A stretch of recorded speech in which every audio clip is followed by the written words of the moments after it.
Like you, I mean, for me, for example, starting a podcast, it was, and it sounds a bit cliche, but it was as much for me to help me as well as Sure. I would experiment, try different things, and then I can impart my knowledge onto other people. And a lot of things that I've talked about, I probably wouldn't employ myself, but there are many things I've taken away, and you add those one or two things here and there, you pepper those in your own life, and you see that positivity, and you get the results from it. Hmm. Whether Hmm. it's sort of psychologically or physically or a combination of the both. It's a win-win situation if you do take that sort of course direct, as you said in one of your recent podcasts, that make that subtle course direction, and that could Yeah. pay dividends in the long run.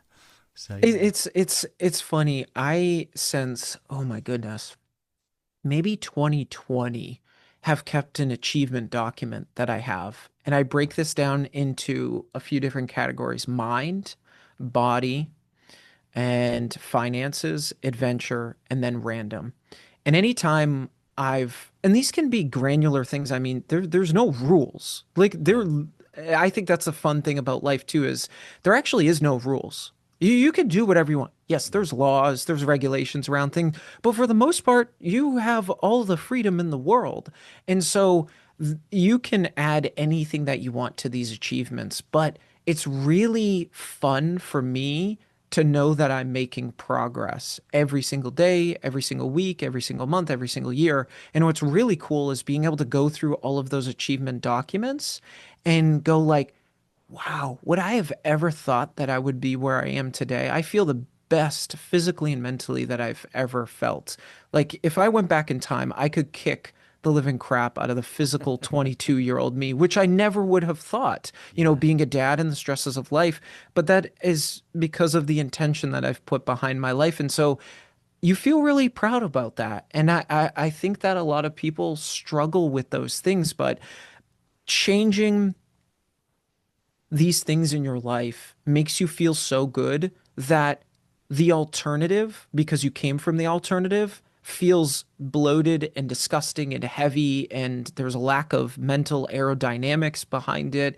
And you realize, I don't want to go back to that feeling. No. That was just the worst prison in the world.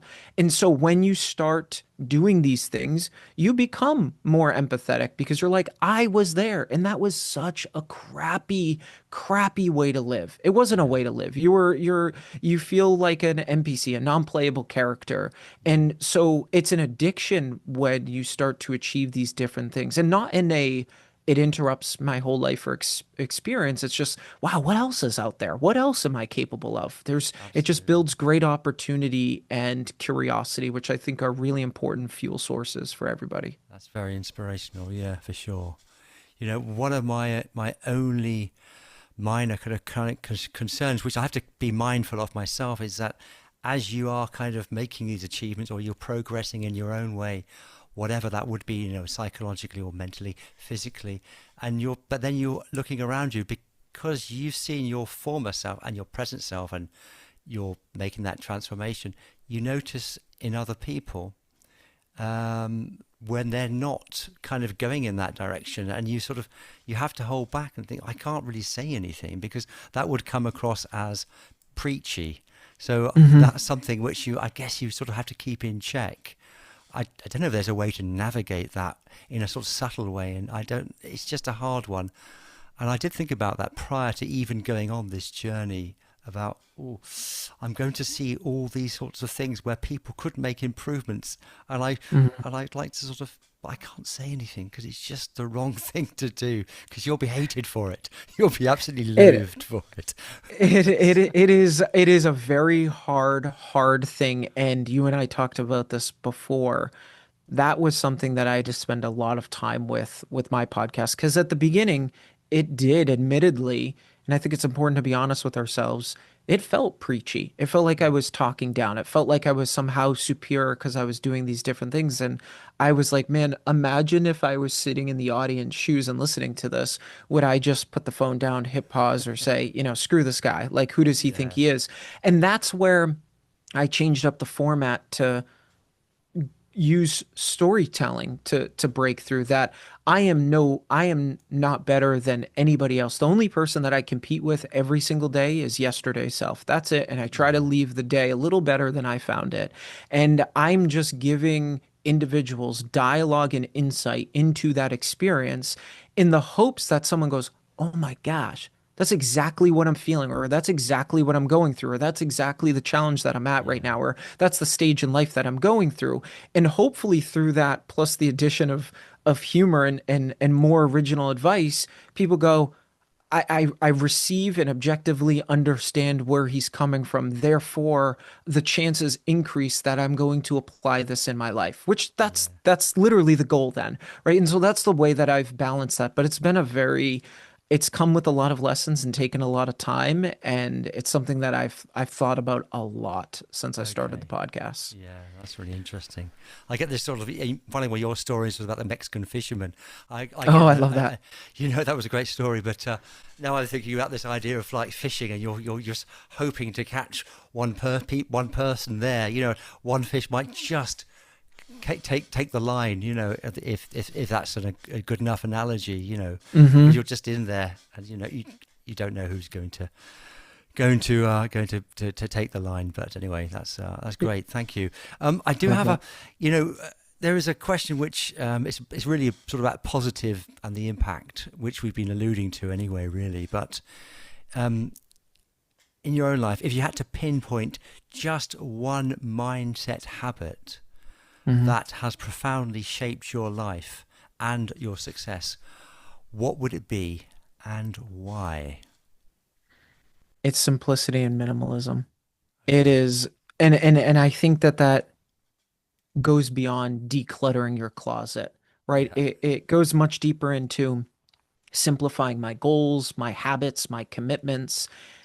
And the reason why I think this has been the best mindset and framing and perspective, and I mean, it covers so many different areas of your life, is because complexity is the enemy of execution. Mm.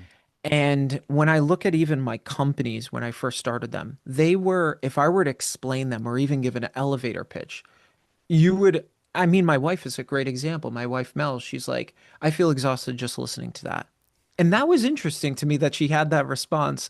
Yeah. We bust each other's chops a lot in a very healthy way. I think that's important. But I went, I wonder if I'm going about this completely wrong, right? Why do I need to push the biggest boulder up the hill? And can I find a board and a rock to help me get it to a different stage on the hill? And so I think simplicity and minimalism has helped me to declutter my entire life in the physical and digital realm. And because there's been this declutter, I have a much more clear vision on how I'm Okay. going to execute my life and Yeah. simplify my life. And I think what's really accelerated that perspective for me is, again, having a 2.5-year-old daughter. Yeah. My time just got cut in two-thirds. Mm. So I realized that reality is one thing and my hopes are another thing. And I am not going to be able, currently operating it the way I'm operating and the perspective that I have, bring those two worlds together. So therefore, what is the best and most logical step? It's to simplify, focus on the most important things, and continue to just chisel away at that Yeah. every single day. And what has happened in response to that, as the outcome, has been that I feel less stressful. I'm less anxious. I don't feel like I need to go on social media. I haven't had on my phone for maybe 4 months now. It might be even longer. And there's none of this filler anymore. And now that there isn't filler, there isn't all this noise. Now that there isn't this noise, there's clarity. Now that there's clarity, I understand more of what I need to do, Mm. right? My internal motions, I'm able to digest, accept, and clearly communicate them to myself. Everything just becomes more peaceful. And that's the only Good. thing I think since I've passed 30 that I've ever wanted. If someone was like, "I can give you one thing," I shined the proverbial lamp, "I can give you one thing," it would be peace. I just want Yeah. peace in my life, internally and externally. That's it. And I think that simplicity and minimalism brings both of those things, at least for me. Yeah. No, that's great. I mean, the idea of striving for ultimately for peace, that's Hmm. something which I didn't even think about till I'd passed 50, and then after that point, that's when I began thinking, oh, I would like more peace in my life. But Hmm. so yeah, no, there's something you mentioned about the minimalism. Obviously, you also talk in your podcast about the use of technology. So you obviously combine. You say Hmm. you're a bit of a techno geek. I I'm sure not am. sure they're the right words, but something along those lines. So how do you incorporate that technology into the simplicity? Because they do seem to be almost contradictory forces. I'm just So curious. it is a great question. I think that when I had mentioned fulcrums earlier, technology, two things can exist and be true. And I think Okay. as humans, we think very binary. If I have this, I can't have this. If I do this, then I'm not going to be able to do this. And I think that's um, a tough way to go about life. And so I don't look at technology as if I have technology, therefore I am not a minimalist. I think Mm, about how can I practically bring minimalism into technology. So right. for me, that it goes very granular down to unsubscribing from 90% of the email list that I have. Like, am I truly getting something from this when I read it? Is it changing my emotions, my feeling, my perspective? If it isn't, it's a simple yes or no filter, right? Right. I cut my goals down per year. A technology, my phone is all show you. It's all black and white. Oh, Everything's very minimalized yeah. down.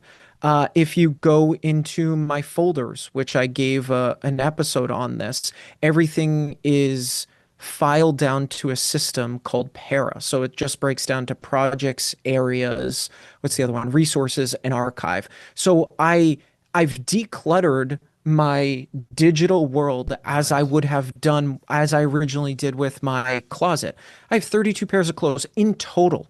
I have Wow. maybe 10 t-shirts. That's it. And it's not because I want to say I'm better than anybody else because I have 10 t-shirts, and maybe a little bit of that is. But it is really about I don't want decision fatigue in Yeah. everywhere that I go. So when I open up my phone, there isn't bright colors on my phone. I don't feel compelled or there is no red notifications that come up on my phone. The whole thing is in a black and white scale. So Mm, nothing feels doesn't make me feel anxious. It elicits peace. It's like, oh, yeah, that aesthetically it looks really nice and really clean, but I can just leave it at that. It doesn't create further curiosity or triggers.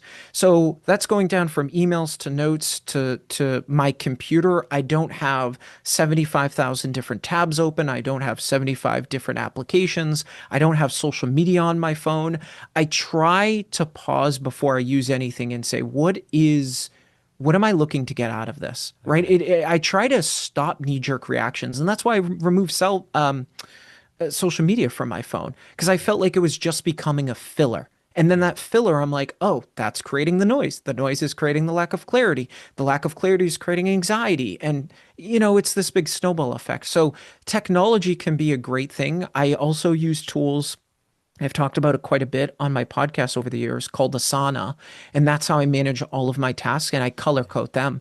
And there's maybe four things that I really try to get that I put on each of those days. Some days, I'll be honest, obviously I can go over because I'm a human and I'm imperfect, but that's how I've leveraged technology to simplify my life. It is not a crutch. It is not an interrupter. It is Right. seamlessly meshed into the physical minimalism too as well. Even down to the car I drive. There's nothing in my vehicle at all except the vehicle. That is the only purpose of my vehicle is to get me from destination A to B. I don't need it to do 9 trillion other things. Just like my phone, the main purpose is for communicating. Yeah. Therefore, why do I need 75,000 other things on my phone to Yeah. detract me from the one intention or the two intentions behind my phone? It seems very counterproductive and counterintuitive to Yeah. me.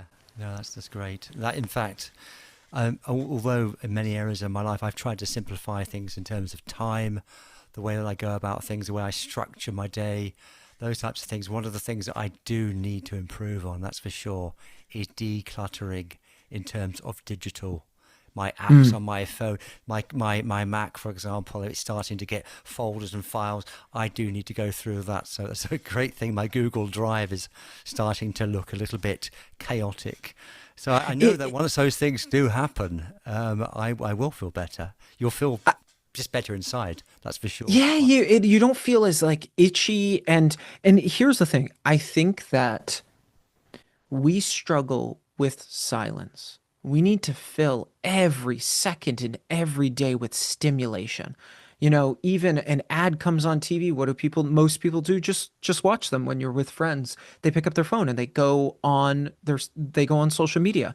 When you're at a restaurant and maybe the conversation has died down, what do people do? They pick up their phone.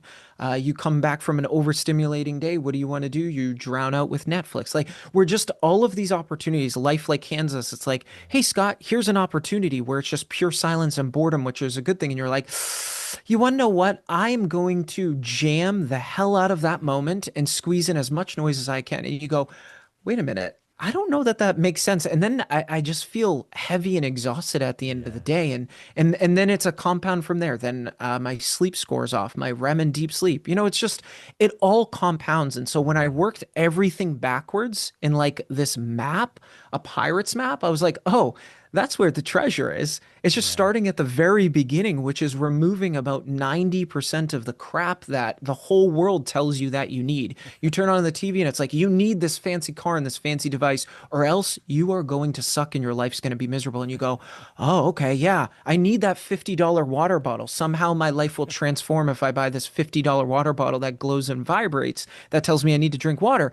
And the yeah, answers are just so much more simple than that, you know, yeah. and I'm in favor of capitalism, but here in the United States, I think this has gotten out of hand with you need this thing or else your life will not change and won't get better. And I'm over here shouting like, no, you need less things and then your life will get better. Don't listen to these companies that obviously the benefit is for them to sell more product and more of this thing. Do quite the opposite and you'll feel a lot better. Yeah, I mean, it is slightly worse in the United States than it is in France or in England or Spain. I mean, my some of my folks live out there. When I go out there to visit, the commercials, etc., on the television, that's absolutely evident that you're getting bombarded all over the place.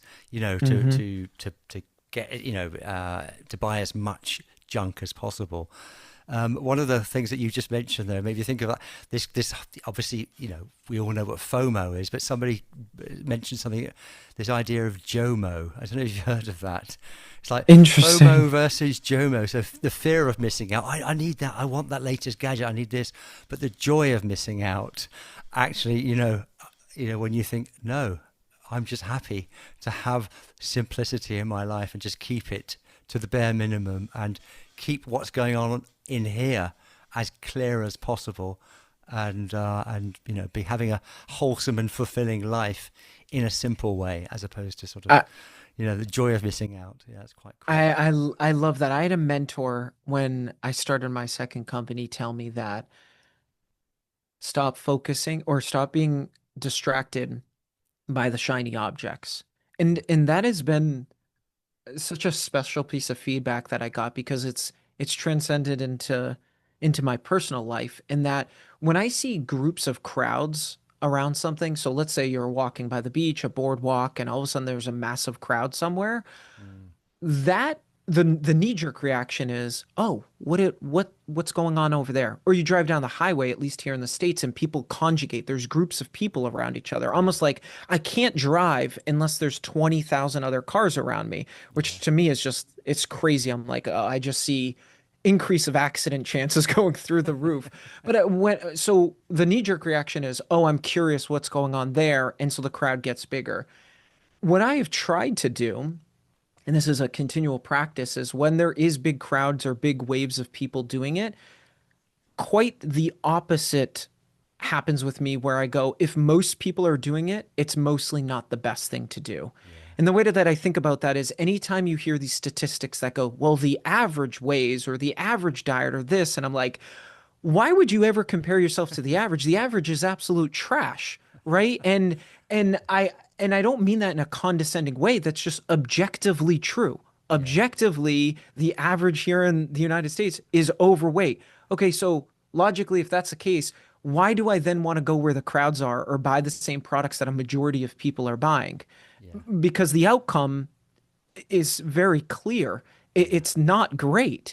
And so when I see crowds, for me, in digital, like people going to a certain app or downloading a certain app or, going to a certain thing, I think quite the opposite of like the outcome is probably not going to align very well. And this is a shy with my life, and this is a shiny object sorry, yeah, time moment that I need to be careful about. yeah. And that is the biggest part of minimalism is removing physical and digital distractions. Yeah, great. That's really fantastic. Great advice. And we haven't even touched on anything to do with exercise or nutrition. So, in this situation, I could sort of carry on forever and talking about these sort of topics. But it's been, really, really lovely speaking to you. And I feel that because of time, we have spoken for quite a long time at the moment, which is brilliant. And there's a lot of content, a fantastic content there. But I'd just like to leave, obviously, like to mention your work, your podcast, and so where can people find it? Obviously, I will leave a link in the show notes, etc. Mhm. But is there anything else that you would like to mention about the podcast or anything else on your end before we sort of sign off? Really? I think, if you're interested in listening to the podcast, I would be extremely grateful. It's just The Motivated Mind. You can find it anywhere, Spotify, Apple. I will just leave people with this. Okay. Whatever because you mentioned exercise, but this is true outside of exercise. Whatever you're facing right now, a habit you're trying to create, which is a struggle for many of us, start smaller than you think you need to start. Mm, And that goes for exercise. And that's the way I've built up my healthy habits. I didn't, and my wife and I were just talking about this. I didn't all of a sudden, when I do stretching and then high intensity strength training and then pre-fatigue running, they came in pieces. I started stretching for a few minutes, and then stretching was like, oh, I feel really good about this. Maybe I'll start working out more. And then I started working out for 10 minutes, then 15 minutes, 20 minutes, and then thought, I'm going to increase intensity.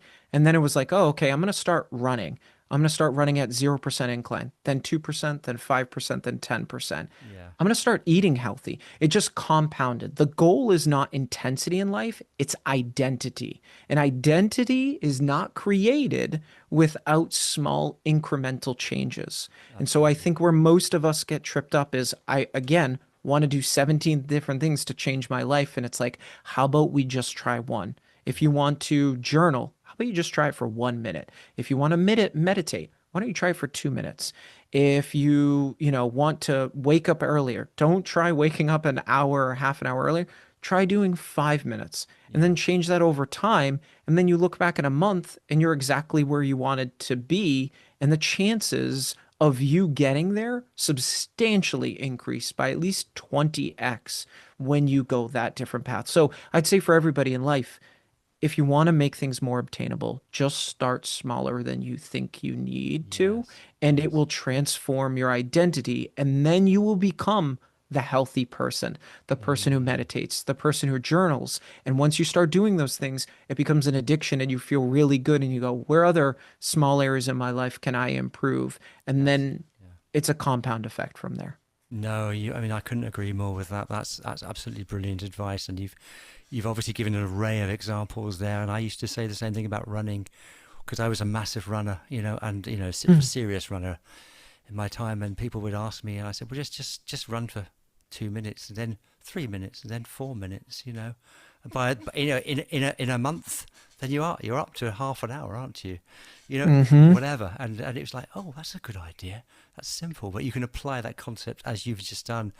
And it's so important that people have that, well, it's so important. Here we go. Don't want to be too preachy, but it's so important that it's such a simple, actionable tip that can be employed.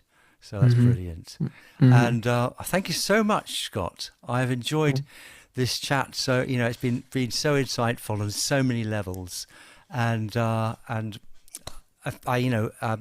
love to speak to you again in the future, sometime down the line. And well, Absolutely. I'm really pleased you agreed to come on. That's wonderful. Thanks so much. And Thanks for having I'll me.